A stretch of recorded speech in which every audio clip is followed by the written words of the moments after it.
Assalamualaikum warahmatullahi wabarakatuh. Bapak, Ibu, Saudara, jamaah mushola Al-Ittihad yang dirahmati Allah. Mari kita lanjutkan pengajian singkat kita dengan bacaan basmalah. Bismillahirrahmanirrahim. Ketika penduduk Antioquia atau Antioquia menyiksa para utusan yang datang kepada mereka, ada seorang pemuda dari ujung kota mendengarkan akan hal itu, lalu ia bergegas datang, dan ini yang dinyatakan di dalam ayat ke-20. Waja'a min aqsal madinati rajulun yas'a qala ya qaumi ittabi'ul mursalin. Dan datanglah dari ujung kota seorang laki-laki dengan bergegas. Dia berkata, wahai kaumku, ikutilah utusan-utusan itu. Ittabi'u man la yas'alukum ajran wa hum muhtadun. Ikutilah orang yang tidak meminta imbalan kepadamu, dan mereka adalah orang-orang yang mendapat petunjuk. Seorang yang datang dari ujung kota atau dari pinggiran negeri itu, para ahli tafsir menyebutnya ia bernama Habib An-Najjar, dan dia sudah beriman kepada Allah dan mempercayai keesaannya dan keagungannya, dan mempercayai bahwa Allah adalah Tuhan yang patut disembah seperti apa yang diserukan oleh para utusan yang datang kepada penduduk negeri itu. Ia bergegas dan menemui warga negeri itu. Ia memberikan nasihat agar penduduk negeri itu mengikuti apa yang dibawa oleh para utusan yang datang kepada mereka. Ittabi'u man la yas'alukum ajra wa hum muhtadun.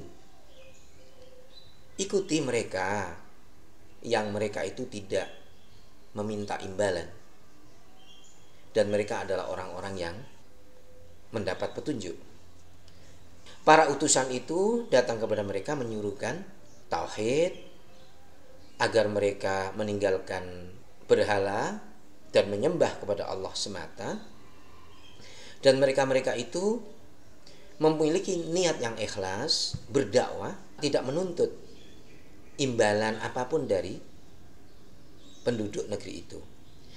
Ayat ini juga mengisyaratkan adanya prinsip dakwah yang penting, prinsip berdakwah bagi seorang dai, di mana seorang dai tidak boleh mengharapkan imbalan sebagai tujuan utama di dalam berdakwah.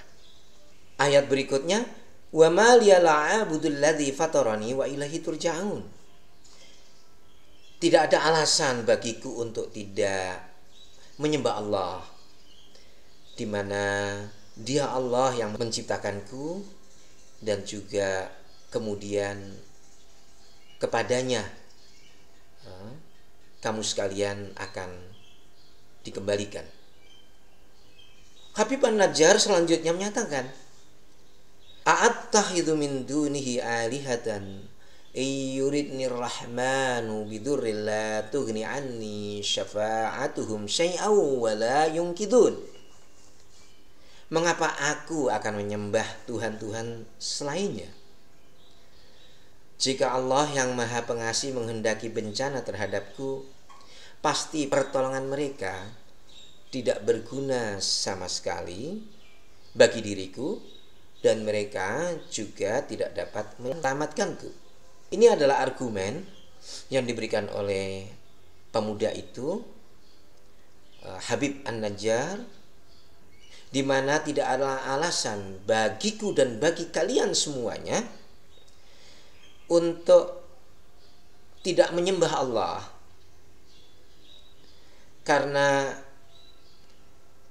Jika Allah menghendaki sesuatu yang tidak baik kepadaku dan kepada kalian, Tuhan-Tuhan kalian yang berbentuk berhala-berhala yang kalian buat sendiri itu tidak akan dapat menyelamatkanku dan juga tidak akan menyelamatkan kalian.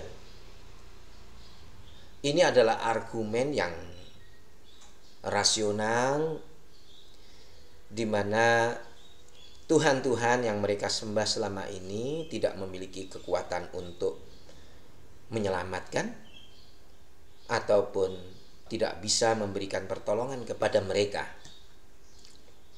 Inni idzal lafi dhalalim mubin. Sesungguhnya jika aku berbuat begitu, pasti aku berada dalam kesesatan yang nyata. Lanjut pemuda itu, kalau aku mengikuti kalian dan menyembah Tuhan-Tuhan selain Allah, yaitu menyembah berhala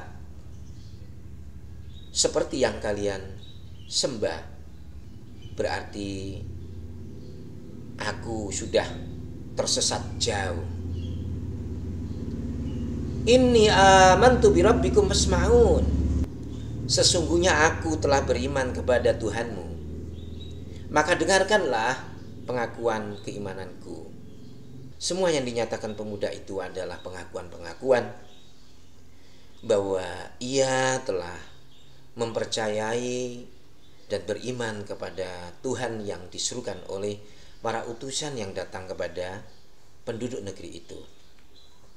Ayat berikutnya menyatakan, qila dakhulil jannah qala ya laita qaumi ya'lamun.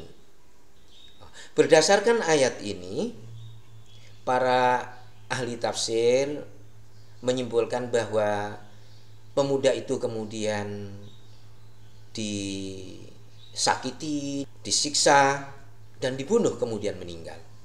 Maka ayat ini menceritakan tentang pemuda itu, di mana pemuda itu kelak akan dimasukkan ke dalam surga.